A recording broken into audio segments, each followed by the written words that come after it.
Dragon Ball Daima makin menggila. Majin Buu dilepas sebagai kartu asnya Arinsu. Satu bola naga alam iblis berhasil diamankan, dan sekarang para pahlawan dan penjahat sama-sama menuju alam iblis.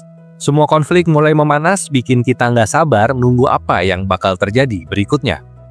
Walau pacingnya kadang terasa slow di beberapa bagian, nggak bisa dipungkiri kalau Daima ini produktif banget. Bayangin, cuman 10 episode tapi progresnya udah lebih banyak dibandingkan satu arc di seri klasik. Episode 10, Ocean, jadi penutup paruh pertama yang sempurna. Ringan, penuh humor, tapi tetap eksplorasi konsep baru yang fresh.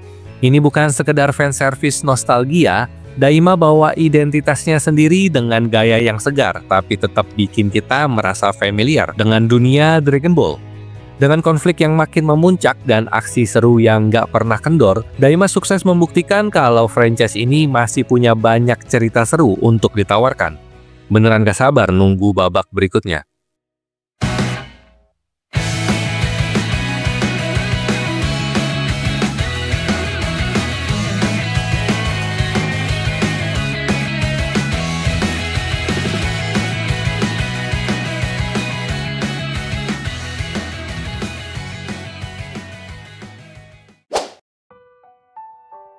Dragon Ball Daima episode 10 langsung tancap gas dengan duel antara Majin Buu dan Tamagami dunia iblis pertama. Secara visual, wow, luar biasa. Serangan Buu juga keren banget, mulai dari ledakan mulut sampai tornado tubuh. Gaya tarungnya tuh kayak gabungan jurus Crazy Fish-nya Goku sama drama berlebihan ala pasukan Ginyu. Tapi sayangnya semua itu kayak jadi sia-sia karena Buu malah kelihatan loyo. Di episode 9, Buu dibangun jadi ancaman besar yang kemungkinan bakal jadi Big Boss. Tapi di sini, Tamagami malah ngelibas dia dengan santai banget kayak nggak ada usaha. Buu yang awalnya bikin merinding sekarang lebih mirip bahan lawakan. Dia lelah, panik, dan akhirnya kabur. Kalau dia mau jadi villain yang serius, jelas dia butuh upgrade besar-besaran. Entah itu dari latihan, bantuan sihir Great Witch Marba, atau mungkin sesuatu yang lebih gila kayak penggabungan Majin baru. Buu ini sejujurnya berasa kayak versi light dari Buu. Sama-sama konyol, sama-sama absurd, tapi bedanya Buu tetap bikin bulu kuduk berdiri karena kekuatannya yang nggak ketulungan. Sedangkan Buu, ya sejauh ini dia lebih banyak bikin kita ngelus dada. Kalau Daima mau Buu jadi karakter yang diingat, mereka harus kasih dia momen epik yang benar-benar ngancem. Di sisi lain, ini juga kasih peluang buat Vegeta buat bersinar. Melihat dia mungkin bakal jadi sorotan di episode selanjutnya melawan Tamagami, fix bakal jadi sesuatu yang dinanti-nanti. Dragon Ball Daima punya kebiasaan menciptakan rintangan acak untuk para pahlawannya, dan di episode 10 kita dapat satu lagi. Beberapa memang terasa nggak penting, tapi ada sisi positifnya. Ini jadi panggung buat Goku pamerin tiang listriknya yang ternyata masih bisa bikin kita terkesan. Di episode Ocean, bahaya yang datang juga terasa lebih serius, terutama saat kita disuguhkan pertarungan udara yang keren abis. Animasi pertarungan udara ini nggak cuma indah, tapi juga ngingetin kita ke adegan ikonik Man of Steel, dengan Goku memamerkan keahlian udaranya melawan pesawat-pesawat musuh.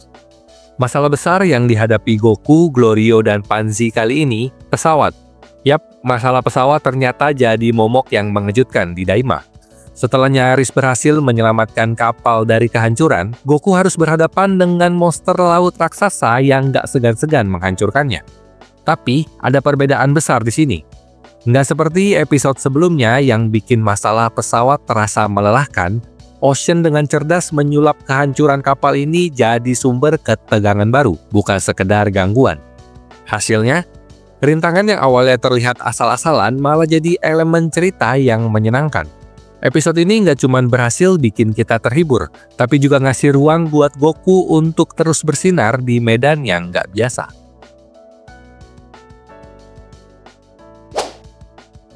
Episode Ocean bener-bener paket lengkap. Dari aksi seru, momen ngakak, sampai sentuhan emosional yang bikin nostalgia.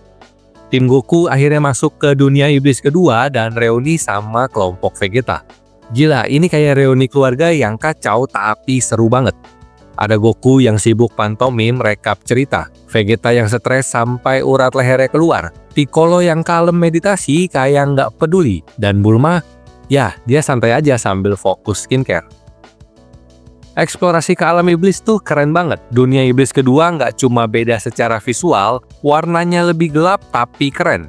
Musiknya juga beda vibe tapi bener-bener terasa kayak tempat baru. Ini bukan sekedar latar biasa loh. Alam iblis ini punya sistem kasta dan hierarki yang bikin kita pengen tahu lebih banyak. Plus, desain dunianya ngiketin banget sama planet Namek, tapi nggak terasa ngebosenin. Terus fakta kalau bangsa Namek sebenarnya berasal dari alam iblis, mind-blowing.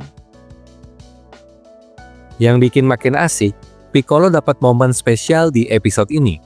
Lihat dia di lingkungan mirip Namek tuh berasa banget emosinya. Kayak ini tempat gue yang seharusnya. Daima ngasih penghormatan yang pas buat Piccolo dan itu bikin seneng. Terus ada cerita tentang Super Majin Raimus dan asal-usul alam iblis dari Shin atau Nahare. Serius, ini bikin penasaran. Walaupun mungkin nggak digali dalam-dalam, tetap aja bikin mikir, ada cerita gede di balik semua ini. Ngomong-ngomong soal lucu, Goku tuh nggak ada matinya.